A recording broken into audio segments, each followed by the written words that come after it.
Estamos chegando para trazer mais uma aula para vocês, usando os recursos tecnológicos, utilizando aí o sistema IAD. Vamos fazer uma revisão do capítulo 1, as áreas da ciência da natureza. A principal coisa nesse momento seria entender como acontecem os estudos das ciências. E nós trazemos para você um pouco daquilo que é o método científico. O que é metodologia? Métodos são organizações, logos, discurso, estudo. Logo, estudar. Metodologia seria exatamente estudar todo esse processo de organização do estudo. O método científico inclui 4 etapas: observação, hipótese, experimentação e a construção, na verdade, daquilo que a hipótese apresenta como verdadeira ou falsa. Como o próprio nome diz, é a visualização de um fato, ou seja, fazer uma observação é exatamente você verificar aquilo que está apresentando na sociedade naquele momento enquanto problema. Essa observação deve ser repetida várias vezes, buscando, é claro, ter uma verdade, chegar a alguns detalhes. Não pode ser apenas uma suposição. Ela tem que ser verdadeiramente abraçada enquanto verdade. A problematização corresponde à execução de questionamentos sobre o que foi observado, por que está acontecendo, como está acontecendo, de onde veio, como se formou, enfim, questionamentos. Para essa pergunta, o pesquisador vai à busca de resposta. E o que seria a busca da resposta? Formular uma hipótese. A hipótese nada é mais do que uma possível explicação para o problema. Hipótese nem sempre é verdade. É uma suposição. Na verdade, a hipótese ela vai ser comprovada na próxima etapa se ela é verdade ou não. Ou seja, quando fazemos uma experiência, quando realizamos uma experimentação, chegamos exatamente a provar se é verdade ou não a hipótese. E a partir daí é que a gente vai fazer exatamente as nossas leis, as nossas teorias. Hoje, no nosso cotidiano, as grandes pesquisas, elas são exatamente diante de um problema que foi apresentado, que incomodou. Foram realizadas várias hipóteses, desenvolvidas pesquisas, experimentações e etc. E isso resulta exatamente em uma grande teoria. É o suficiente? Dúvidas foram tiradas sobre o que é o método científico? Na verdade, nós já vimos muito mais sobre o método científico. Mas aí onde tem essa tarjazinha branca que diz assim, assista ao vídeo, você pode exatamente fazer a experiência de clicar aí no slide de vocês e vocês vão conseguir exatamente abrir um link onde vocês vão ver exatamente um vídeo. O vídeo vai direcionar vocês, é claro, lá para o YouTube, e você vai ter uma nova visão também, uma nova explicação daquilo que é o método científico. Seguindo o nosso conteúdo, as nossas áreas das ciências da natureza, a primeira delas é a biologia. A biologia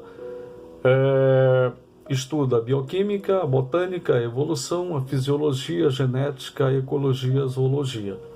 Então essas áreas aqui, elas são as principais áreas da biologia. Quando hoje nós falamos de ciências da natureza, nós vamos dividir em biologia, física e química. Portanto, as principais áreas da biologia, a bioquímica, vai estudar exatamente a construção da célula, botânica, as principais plantas, evolução, estudar todo o processo de evolução do ser vivo e assim sucessivamente do ser humano e assim por diante. fisiologia, o funcionamento, genética, né? As características hereditárias, ecologia, vai estudar exatamente os ecossistemas, né? E assim sucessivamente. Você tem exatamente um olhar dessas principais áreas da ciência da natureza, destacada aí a primeira parte como biologia. As áreas da física, o eletromagnetismo ganha exatamente um grande destaque. Para a gente entender o eletromagnetismo, é bom que se entenda o ímã, né? Um polo norte e polo sul, ou seja, tem uma parte positiva e outra negativa, e uma grande geração de um campo magnético. A termologia estuda temperatura, né? As grandes transformações, principalmente as mudanças de estados físicos geradas exatamente pela termodinâmica, a termologia, a temperatura. A mecânica é parte da física que estuda os movimentos, né? As máquinas, enfim, tudo aquilo que se movimenta, a mecânica tem essa preocupação de fazer o estudo, como é que acontece esse movimento, a velocidade e assim sucessivamente. A química, como destaque, a química orgânica. Como principal item da química orgânica, tudo que é orgânico contém exatamente carbono. Isso nós trabalhamos na sala de aula. O que é orgânico e inorgânico, né? Então, o que torna uma substância orgânica é exatamente a presença do carbono. Bioquímica. Bio, vida, química, a química da vida. Ou seja, como é que está constituída a estrutura da vida? O que tem mais na célula? Eu dizia para vocês. H2O. Água? Não. Hidrogênio e oxigênio. E assim sucessivamente, outros elementos químicos que vão compondo a estrutura da célula, portanto, formando a vida. Também não poderíamos falar da química analítica, a química quantitativa, ou seja, estudos laboratoriais das reações, das transformações, das mudanças acontecidas.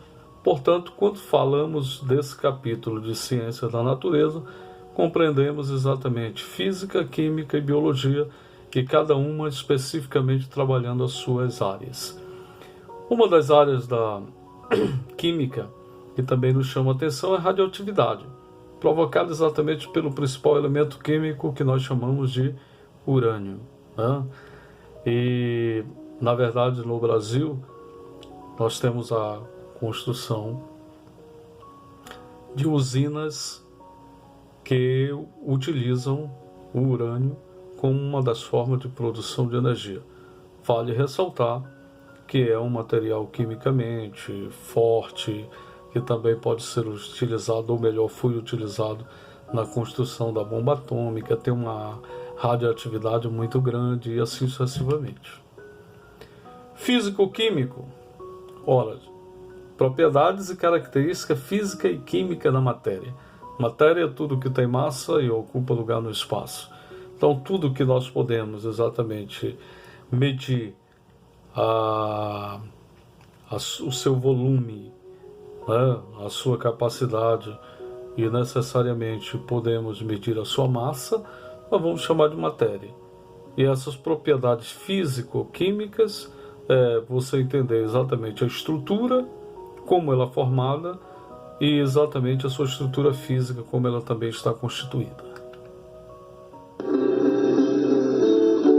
Aqui algumas orientações em relação às atividades. Pode rever exatamente todo o conteúdo. Vocês vão desenvolver exatamente a atividade do primeiro capítulo do livro. E depois realizar a atividade do caderno interativo.